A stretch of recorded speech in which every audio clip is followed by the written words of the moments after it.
matching up. But Jake Paul, Mike Tyson. What are your thoughts on that? I watched it. I'm like a little upset about it. But yet another genjutsu scam from the Paul brothers. And I'll say this much: I already knew, and I said going into the fight, it wasn't going to be competitive outside of the first round. Mike had 2 minutes to get the job done. Yeah. If he didn't knock him out in that time frame, it's over. Because the longer the fight goes, the more it benefits Paul. And then furthermore, Mike didn't look very good in the fight against Roy Jones. We had those damn eyes on because we ain't seen Mike fight in over 15 years. Then you see him go and step inside the ring, even in the training of everything. Yeah. Mike looked nice for a 58-year-old. Well, like my biggest thing, like, what are we doing? Yeah, but so I put money on Mike to knock Jake Paul out. Oh, that was a bad investment. Just because I like the odds. Mm-hmm. But after seeing this, I was just it was like it felt wrong to watch it, especially on like a big stage like that, and it's like buffering and shit because Netflix service crashed. Netflix. It was bad. It was bad. Even in the midst of this fight here, right? Like I think it was there was a moment in which Mike had dodged, it was the overhand right that was over there, but he dodged another, like what looked like a super hook coming from Jake Paul. He was able to dodge it, and there was a moment where there was an opening for Mike to where he could have returned a punch back, and he pulled the punch. And people were saying, well, that's how they knew it was fixed. Not fixed, like, dude, he's 58. He got caught with a left coming out. And if you just look at his legs, I think people were so caught up with like the fist throwing. Look at his legs. Yeah, it's just so sad, bro. Look at his legs.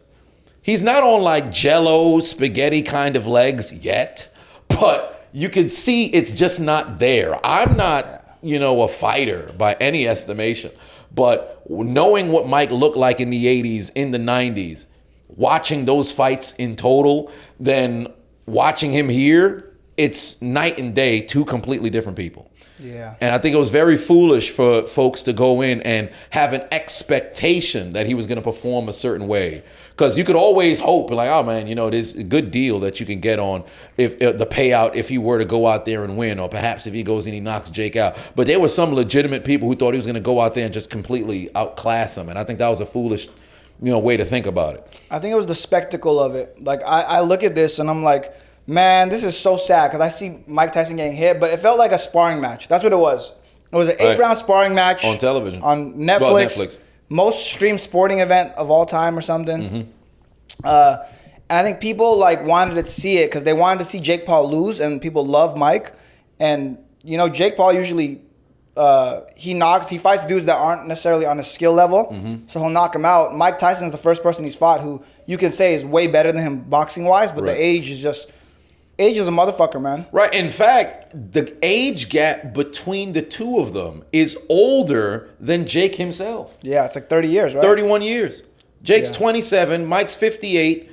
Like, the age gap is larger than this man's age. Like, it's wild to me. And the issue that I have with it, and I've always kept this same stance on it, is Jake has talked about from when he started, he wants to be a champion in boxing, which... It's great to have those aspirations to want to be there, as everybody should.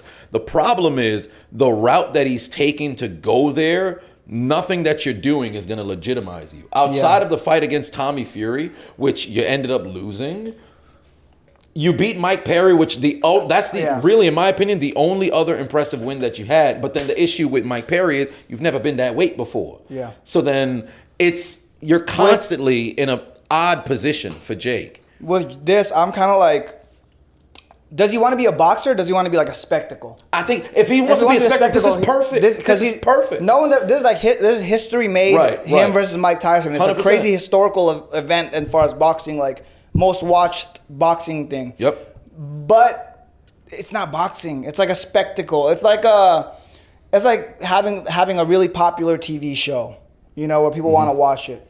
That's the biggest thing. I want to see him fight. He wants to fight Canelo. I think Canelo's going to kill him.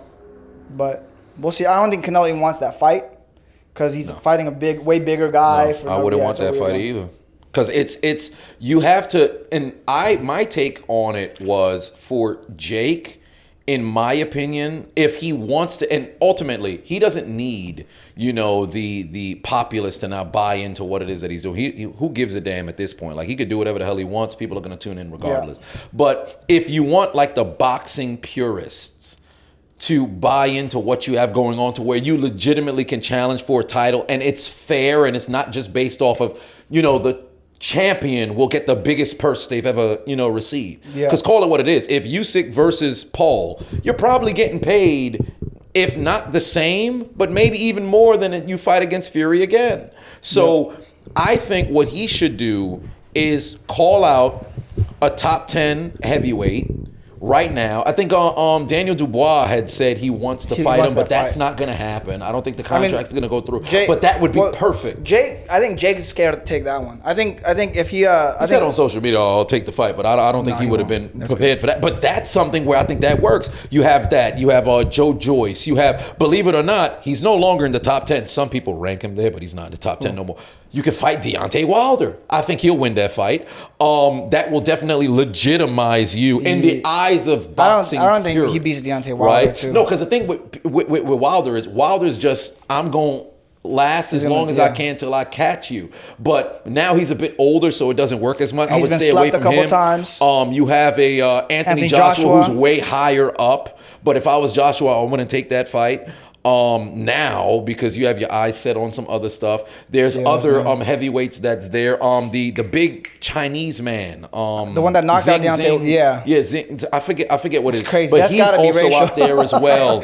No, it's Zing. It's something with that. I forget. It's the guy that knocked out Deontay Wilder. Yeah. But he, I think it's double Z. I guess I'll call it. Or triple Deontay Wilder's case. But if I was Jake, I would want to fight against a top 10 heavyweight, just so that now when the time comes for the heavyweight champion to accept my challenge and put the belt on the line, the bulk share of the Boxing Association won't look at me like it's frowned upon. Well, I think it's a combination of one, you're never going to make everyone happy. So that's one thing Jake got. Correct. Like, even if Jake could win the heavyweight championship of the world, but then people would be like, it was rigged. They did it for money. Like, they would say some shit like that. Oh, absolutely. But they say that all the time. There's the second part is who can he find that's like there's a risk to money to attention split there. Right. So it's I could get these fights where big money with very little risk, like an MMA fighter, like a Mike Perry, or I could fight this other guy that no one knows, right? Or is relatively unknown.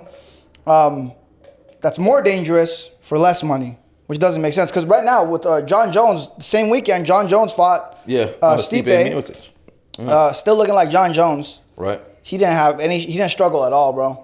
Didn't struggle at all. Kicked the ribs off that, man. Yeah. You know the craziest shit about that? He was doing that kick. He kicked Aiden Ross with that the day before. John Jones is a really he has that MJ, how MJ is a little bit of a psycho. Calculated, yeah. Psycho. Yeah. Because on Aiden Ross the day before, he goes, I think the spinning back kick is the most lethal kick. And then he kicked Aiden Ross with that and then knocked him down. And then sure enough, he goes into the fight, used that exact same kick and knocks him out with that kick. Don't you wonder what was going through his brain before he threw the kick? You know what? I did this last night, right? Why don't I throw it? And then bam, and then you win the fight. I would love if there was a way that we could know what's happening in somebody's brain. Look at this. This is the day before. No audio. Oh, there we go.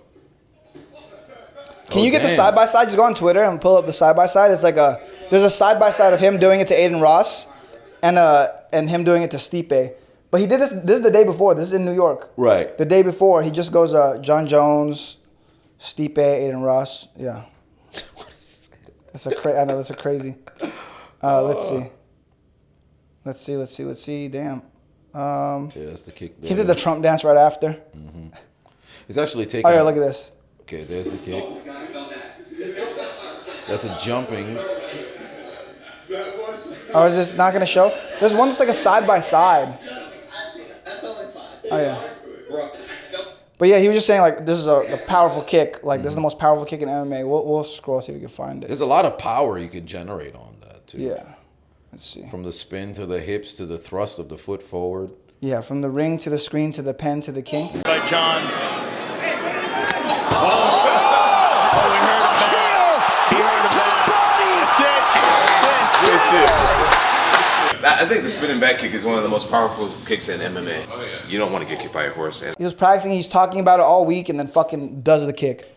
Weirdo. But anyways, back to the main point. Like, even John Jones, now they're like, yo, you're ducking Aspinall.